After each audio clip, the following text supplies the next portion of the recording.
क्या देश को गुमराह कर रही है मोदी सरकार? क्या सरकार ने सुरक्षा पर समझौता किया है? दोस्तों, अब ये तमाम सवाल बहुत तेजी से उठ रहे हैं क्योंकि सुब्रमण्यम स्वामी ने एक इंटरव्यू में विस्फोटक खुलासा किया है। तो पूरा मामला क्या है बताऊंगी आपको इस वीडियो में। कैसे एक तरफ सुब्रमण्यम स्वामी देश की सुरक्षा को लेकर काफी बड़ा बयान दे गए हैं, तो वहीं दूसरी तरफ हमारे वायुसेना के बड़े अधिकारी ने एक बहुत ही चिंताजनक बात कह डाली है। लेकिन इन सब बातों को परे हटाकर मोदी जी अपने प्रचार प्रसार में लगे हुए हैं। नमस्कार, आदाब, आप देख रहे हैं खबर अड्डा और मैं हूं आपके साथ सुंबलीरम। दोस्तों, बिहार बंगाल में चुनाव होने वाले हैं। ये दोनों ही शहर मोदी के लिए महत्वपूर्ण हैं क्योंकि एक में बैसाखी की सरकार है, दूसरे में ममता बनर्जी का राज है। पश्चिम बंगाल एक ऐसा राज्य है जहां हजार कोशिशों के बाद भी गद्दी के नजदीक नहीं पहुंच पाई भारतीय जनता पार्टी। तो जाहिर है इस बार चुनाव है तो नरेंद्र मोदी जी अपनी जान लगा देंगे। बाकी कहीं जान लगा पाए या ना लगा पाए, चुनाव में नरेंद्र मोदी जिस तरह की जान लगाते हैं वो तो देखने लायक होता है। ये जान वो 12 महीना लगाए हुए होते हैं। जैसा कि हम सभी देख रहे हैं, ऑपरेशन सिंदूर का किस कदर तमाशा बनाया हुआ है उन्होंने। पहले पोस्टर्स, टिकट्स पर प्रमोशन चल रहा था, अब घर घर सिंदूर बांटने के लिए सोच रहे हैं वो, जिससे महिलाएं और विपक्ष काफी भड़का हुआ भी है। तो दोस्तों, देश का माहौल कुछ अजीब सा ही हुआ है। बहुत से जरूरी मुद्दे गैर जरूरी मुद्दों के नीचे दबा दिए गए हैं, इन पर कोई चर्चा नहीं कर रहा। ऑपरेशन सिंदूर हुआ, 4 दिन के अंदर सीज फायर करना पड़ा और सीज फायर करने के बाद चुनावी फायदा उठाने में लग गए सबके सब।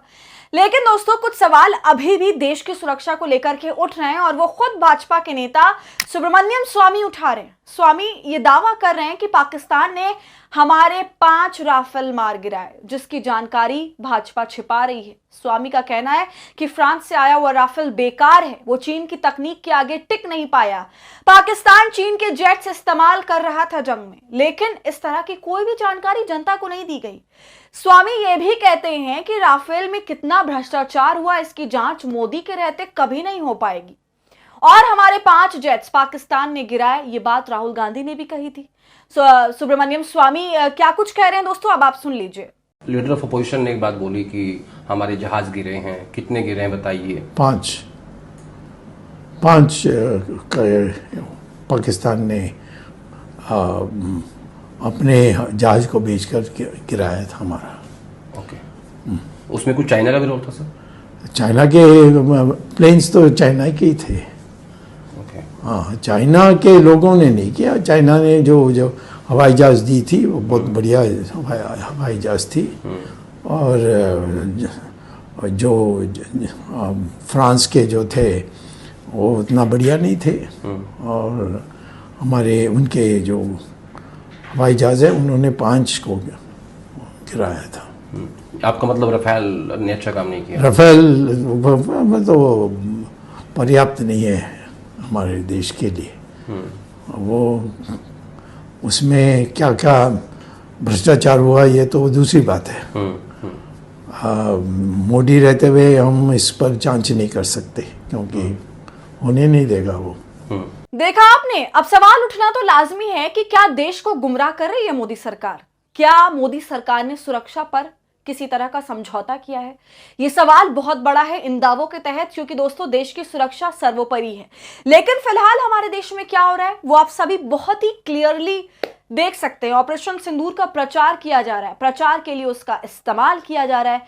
भाजपा ने उसे अपना टूल किट बना लिया है। आगामी चुनाव को जीतने के लिए अपने प्रचार का ऑपरेशन सिंदूर को सामान बना लिया है।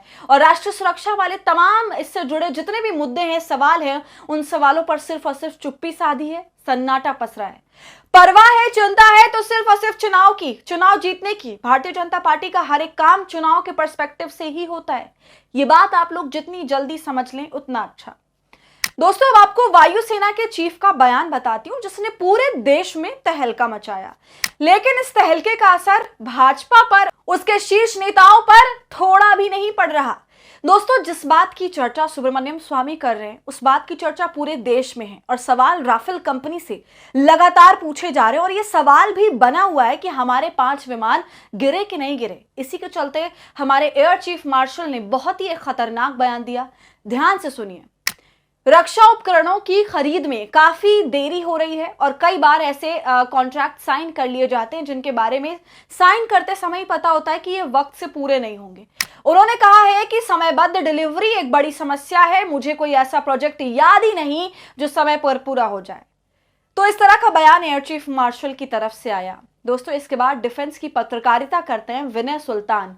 उन्होंने इस सब के ऊपर अपना बयान दिया, कमेंट किया और कहा, भारतीय वायु सेना में काफी दिक्कतें चल रही हैं। जहाज जितने मॉडर्न चाहिए उतने नहीं हैं।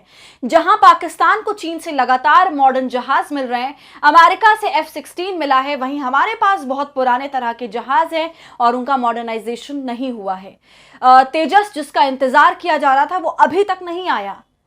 तो आप देख सकते हैं दोस्तों, एक तरफ ऑपरेशन सिंदूर का ये नेता फायदा उठा रहे हैं और दूसरी तरफ एयरफोर्स की मजबूती के साथ समझौता किया जा रहा है। अपने ही देश के कंपनी सही समय पर डिलीवरी नहीं कर पा रहे हैं, जो कहीं ना कहीं बड़ी सुरक्षा चूक है।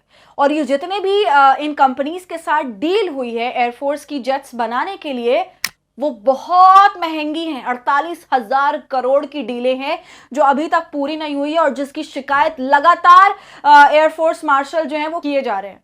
तो दोस्तों, आपको क्या लगता है, सुब्रमण्यम स्वामी जो कुछ कह रहे हैं और बाद में जो इस तरह से एयरफोर्स की तरफ से बयान आया, उनका मिलान करके अगर देखा जाए तो कड़ियां जुड़ती नजर आती हैं। अपनी राय हमें कमेंट कर जरूर बताइए। वीडियो पसंद आई हो तो इसे लाइक और शेयर करें और खबर अड्डा को यूट्यूब पर सब्सक्राइब कर लें।